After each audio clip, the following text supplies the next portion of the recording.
I love it because it's self-inflicted. And I shared this post, and I'm gonna read it to you. And then some Jackson thug reshared it, basically saying that we out here killing each other when we should be killing Clay because nothing says I can't stand you talking about how violent we are, like threatening to kill you with violence for talking about how violent we are. The culture's so rotten. It is so rotten. These are not serious people. They're not to be taken serious. They're not to be treated special or none of that. They're damn sure not to be pandered to, knelt, knees bent to, none of that. These are thoroughbred criminals. Let's just read this here.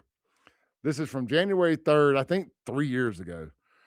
Anyway, I said, look, I have no qualms about monetizing the troubles, trauma, drama, and suffering of Jacksonians for my personal gain. These people systemically and willingly destroyed what was once a great city to secure their own form of reparations, allowing a select few minority set aside contractors and politicians to enrich themselves and their families. They pander to a demographic of lawless, morally bankrupt individuals who thrive in an environment with little law enforcement or rules.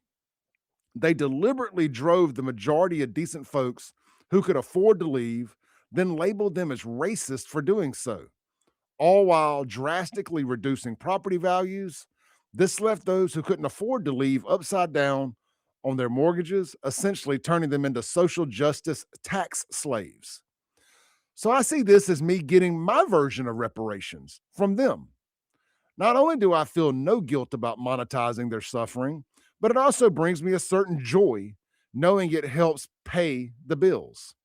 Never underestimate my anger and bitterness over over what they've done to Jackson, all while calling us racist as they play the victim and gaslight their supporters. Now, this was actually pointed at the Lumumba's